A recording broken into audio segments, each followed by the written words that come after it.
भला क्या चीज़ 10th को हार्ड बनाती है? बोर्ड में कैसे पेपर आते हैं, क्या जो एनसीईआरटी है उसको पढ़ना एनफ है या उसके अलावा भी हमें कुछ पढ़ना चाहिए? इंपॉर्टेंट क्वेश्चन है, उनको मैंने यहाँ पर लिख करके रखा हुआ है जो कि मैं आपको एक एक करके बताने वाला हूँ।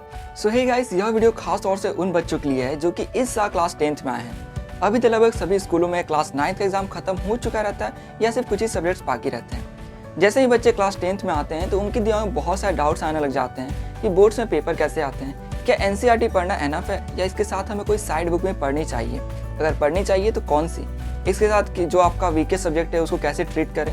तो इस तरह से बहुत सारे डाउट्स है जिसको मैंने एक सीक्वेंस में लिखा हुआ है, उसको मैं यहाँ पे डिस्कस करने वाला हूँ। तो सबसे पहली बात जो कि एक अच्छी बात है उससे मैं स्टार्ट करूँगा।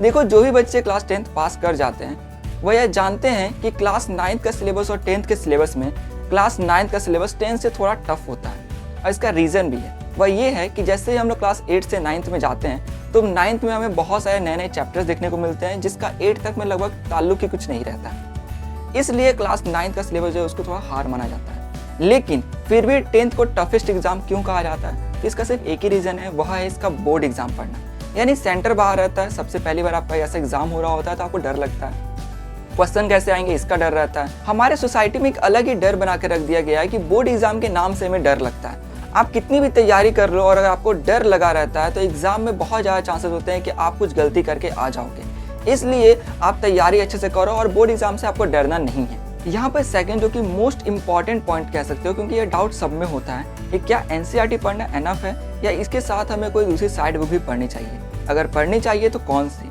तो देखो, इसके साथ जो थर्ड पॉइंट है वो मेरा ये है कि आपको कैसे स्ट्रेटेजी बनाना है कि आप जितना एम करते हो लाइक 85%, 90 या 95%, तो उसको कैसे अचीव करना है। तो ये जो दोनों ही पॉइंट है, इन दोनों को मैं एक साथ कनेक्ट करके बताने वाला हूँ, इसे थोड़ा ध्यान से सुनिएगा। देखिए, सभी बच्चों के अपने अलग एम होते हैं। कुछ ऐसे होते हैं जिसको 85 या 80 लाने का ही खुशी मिल जाती है, कुछ ऐसे होते हैं जो कि 90, 95 या उससे हायर लाना चाहते हैं। तो यह डिपेंड करता है आपके ऊपर। तो यहाँ पर मैंने इसको दो कैटेगरी में स्ट्रेटेजीज बनाए हैं, जो कि पहला है कि अगर आपको 90 तक लाना है तो आप कैसे करेंगे कि वहाँ पर आप पहुँच जाएंगे, या अगर आपको 95 या उससे ज़्यादा लाना है तो आपको कैसे पढ़ना चाहिए। तो इसके लिए देखो, जो मैथ है दोनों में कॉमन है। मैथ कॉमन इसलिए है क्योंकि मैथ जो है उसमें आपको जैसा मैं बता रहा हूँ वही चीज़ फॉलो करना है और डिपेंड करेगा कि आप किस टाइप से फिर मैथ को कवर कर रहे हैं। इससे हो सकता है कि आप अगर 90% भी लाने चाहते हैं तब भी आपका मैथ में फुल नंबर हो। यहाँ पर देखो, अगर आप 90 या 95 या उससे हायर लाना चाहते हैं तो आपको एनसीईआरटी के साथ साथ आर.एस. अग्रवाल या आर.डी. शर्मा बनाना है।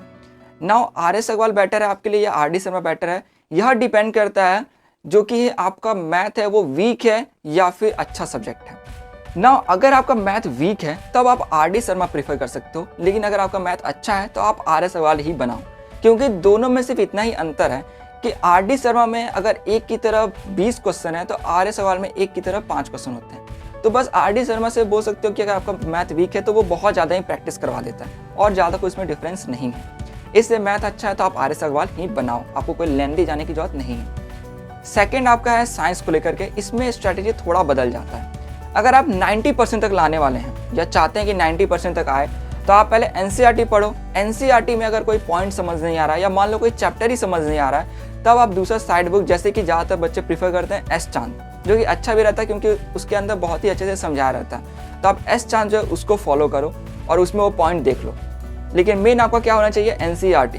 लेकिन अगर आप 95 या उससे ज़्यादा लाना चाहते हैं तो आप एनसीईआरटी के साथ एस चांद दोनों ही बनाओ, दोनों ही समझो, क्योंकि एस चांद में थोड़ा डीप नॉलेज होता है तो आपको और ज़्यादा अच्छे समझ में आ जाता है। तो ये हो गया साइंस। एसएसटी की बात करें तो एसएसटी में यही है कि आप कितना अच्छा नोट्स बनाते हो, और नोट्स बनाने का सबसे ज़्यादा तरीका होता है कि आप चैप्टर खुद से पहले पूरा पढ़ लें, उसके बाद जो है उसमें से इंपॉर्टेंट पॉइंट्स निकालें। जो नेट पर नोट्स मिलते हैं वो ज़्यादातर बेकार होते हैं क्योंकि उनके अंदर बहुत सारे इंपॉर्टेंट पॉइंट्स भी नहीं होते हैं। इसलिए प्रीफर करूँगा कि आप खुद से बनाओ। नेट से देखते हो तो उसको मैच जरूर कर लो चैप्टर से एक साथ पढ़ करके, ताकि पता चल जाए कि कुछ इंपॉर्टेंट पॉइंट छूट तो नहीं गया। तो ये था आपका स्ट्रेटेजी, जो कि सेकंड और थर्ड पॉइंट जो मैंने एक्सप्लेन कर दिया है इसके साथ। ना यहाँ पे फोर्थ पॉइंट आता है जो कि है कि अपने वीकेस्ट सब्जेक्ट को कैसे ट्रीट किया जाए। ज़्यादातर बच्चों में देखा जाता है कि उनका मैथ या साइंस में जैसे फिजिक्स, केमिस्ट्री यही वीक होता है। इसलिए अगर आपका मैथ वीक है तो आप मैथ की प्रैक्टिस करो। जैसे मैंने यहाँ पे बताया ही है, अगर आपका मैथ वीक है तो आप आर.डी. शर्मा बनाओ, क्योंकि उसके अंदर ज़्यादा क्वेश्चंस होते हैं। और एनसीईआरटी तो आपको बनाना ही है। एनसीईआरटी में एग्जाम्पल्स भी जरूर कर लेना, क्योंकि एग्जाम में एग्जाम्पल्स भी बहुत ज़्यादा आते हैं। इसके बाद आपका है कि साइंस में कैसे देखा जाए। तो साइंस में यही है, साइंस से पहले अगर आपको ज़्यादा डाउट लग रहा है तो आप एस चांद पढ़ लो, देन उसके बाद आप एनसीईआरटी पढ़ सकते हो। इससे आपको क्लैरिटी जो है अच्छे से आ जाएगी। तो ये हो गया, आपको टाइम थोड़ा देना रहता है जो भी आपका वीके सब्जेक्ट होता है उसको लेकर के। इसके बाद आपका 5th पॉइंट आता है जो कि क्या चीज़ हमें 10th में अवॉइड करनी चाहिए। तो देखो, अवॉइड 10th हो या उसे छोटे क्लासेस या बड़े क्लासेस हो, एक ही चीज़ करना चाहिए जो कि आपका किसी चीज़ को टालने का, जो कि है प्रोक्रेस्टिनेशन। यानी हम सोचते हैं कि आज का काम कल कर लेंगे, परसों कर लेंगे, लेकिन बोर्ड एग्जाम में थोड़ा ये रिस्की बन जाता है, क्योंकि जैसे ही 10th देख लो, ये आपके लिए तो ज़्यादा रिस्की हो जाता है अगर आप टालते रहते हो कि नहीं कल पढ़ लेंगे परसों, क्योंकि बोर्ड एग्जाम में पहले से डर बना रहता है। एग्जाम के अगर आप लास्ट मोमेंट पे जाते हो पढ़ने, तो एक तो होगा कि आप मैराथन वीडियोस देखोगे जो कि कोई काम का नहीं होता है। आप जो पढ़े रहोगे वो भी आप भूल जाओगे, या फिर वो भी मानो स्किप करने लग जाएगा दिमाग से। इसलिए एग्जाम से पहले आप पढ़ने जब जाते हो तो एक तो डर रहता है, और फिर पढ़ते हो तो कुछ समझ अच्छे से आता नहीं। ऐसे ट्राई करना कि पहले ही उससे एग्जाम से पहले सब कवर हो जाए, और सिर्फ उस समय आप जो है सैम्पल पेपर्स बनाओ। नाउ 6th पॉइंट जो कि एक एडवाइस है, वो है संस्कृत और हिंदी वाले बच्चों के लिए। देखो, यहाँ पर संस्कृत में बोला जाता है कि बहुत ज़्यादा नंबर उठता है, और जो कि एक हद तक सही भी है।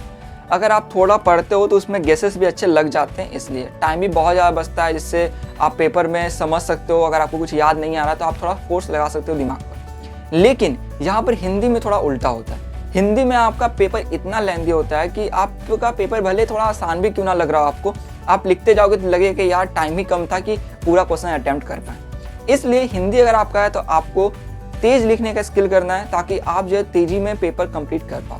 अगर आपका संस्कृत है तो आपको थोड़ा ऐसा पढ़ना है ताकि आप समझ पाओगे लिखा क्या हुआ है। ऐसा नहीं कि आप वहाँ पे जाओगे तो आपका तुक्का सही हो ही जाएगा, क्योंकि वहाँ पर आपको ऐसे वर्ड्स मिलेंगे जो कि आपको पढ़कर भी समझ जाएंगे भाई क्या होता है, क्योंकि संस्कृत कुछ ऐसा ही है। अगला पॉइंट है कि आखिर कैसे क्वेश्चंस पूछे जाते हैं बोर्ड एग्जाम में। देखो, बोर्ड एग्जाम में बुक से बाहर का कुछ नहीं आता है। पेपर में हो सकता है 1-2 ऐसे क्वेश्चन हो जो थोड़े ट्रिकी हो, बट वो भी आपका बुक ही के अंदर का रहता है। जैसे मैथ की अगर बात करें तो मैथ में अगर आप एनसीईआरटी का पूरा क्वेश्चन आंसर उसके पूरे बना लेते हो एक्सरसाइज, इसके साथ अगर आप आर्य सग वाले आरडी सब में जो भी फॉलो कर रहे हो उसको बना लेते हो सही से, तो आपका मैथ में गारंटी हो जाता है कि आप 90 से तो ईजिली ऊपर स्कोर कर दोगे। इसी के साथ साइंस की बात करें तो साइंस भी वही जो मैंने बताया कि कैसे एस चांद को जैसे पढ़ना है आप एनसीईआरटी को, तो उससे भी आप इजीली स्कोर कर पाओगे।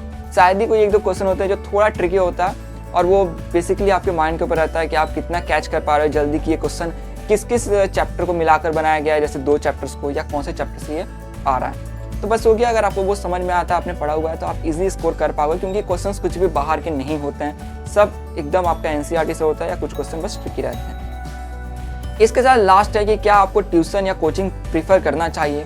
तो यह डिपेंड करता है। डिपेंड करने का अर्थ हुआ, अगर मान लो आपके सारे सब्जेक्ट सही है और आपके स्कूल में पढ़ाई हो रही है, मतलब सब रेगुलर है, और आप स्कूल से पढ़कर आके घर पे ध्यान देते हो, 2-3 घंटा उसको पढ़ते हो, तब आप अगर ट्यूशन कोचिंग नहीं भी करोगे तो आपका इजीली आप जितना एम करना चाहते हो इस पैटर्न से आपका एम हो जाएगा। लेकिन मान लो आपका मैथ वीक है, आप स्कूल में पढ़कर आ रहे हो तब भी नहीं हो पा रहा है, तब आप मैथ का एक कोचिंग कर सकते हो या उसका ट्यूशन कर सकते हो। लेकिन बहुत सारे बच्चों को देखा जाता है कि स्कूल से वो पढ़ के आ रहे हैं, यहाँ पर आते ही घर पर साइंस, मैथ, देन अदर्स जो सब्जेक्ट है सोशल साइंस, इन सबका कोचिंग करने लग जाते हैं। ये कोई फ़ायदा नहीं रहता है। अगर आप स्कूल से सही से पढ़कर आ रहे हो तो ये करने का कोई वजह नहीं बनता है, क्योंकि इससे आप उल्टा और ज़्यादा थक जाओगे। स्कूल से 8 घंटा पढ़कर आके फिर यहाँ 3-4 घंटा पढ़ोगे, दिन रात में आपको सेल्फ स्टडी करनी ही है, आप थक जाओगे और आप सही से नहीं पढ़ पाओगे। इसीलिए इसमें आप स्मार्ट स्टडी सीखो, जो दिक्कत है उसको लेकर के पढ़ो, उस सब्जेक्ट पर मतलब लेकर के पढ़ो, क्योंकि बाकी आप इजीली कर सकते हो। तो ये हो गया। बाकी देखा जाता है किसी स्कूल में कि वहाँ पर टीचर्स ही नहीं रहते हैं मौजूद। लाइक मेरे वक्त में था कि मैथ के टीचर थे, वो इरेगुलर थे उस समय, तो इससे मैंने उस समय मैथ का ट्यूशन कर लिया था। बाकी सब टीचर्स थे तो किसी का मैंने फिर नहीं किया। तो यही आपके ऊपर फिर डिपेंड करता है। तो ये है कुछ मोस्ट इंपॉर्टेंट क्वेश्चंस कह सकते हो, या ज़्यादातर जो पूछे जाने वाले क्वेश्चंस हैं। तो इसी तरीके से आपके जितने भी डाउट्स हैं, आई होप कि मैंने क्लियर कर दिया। आपको मैंने स्ट्रेटेजी बता दी, कैसे क्वेश्चंस आते हैं, 10th जो है उसमें कैसे तैयारी करनी रहती है, क्या आपको लेना चाहिए कि नहीं कोचिंग ट्यूशन, फिर सब्जेक्ट्स को लेकर के वो सबको मैंने डिटेल में बता दिया है। तो आशा करूँ आपको वीडियो अच्छी लगी हो। वीडियो अच्छी लगी तो प्लीज़ लाइक कर दें, दोस्तों से शेयर कर दें, और चैनल को सब्सक्राइब करना बिल्कुल भी ना भूलें। तो मिलते हैं आप नेक्स्ट वीडियो में।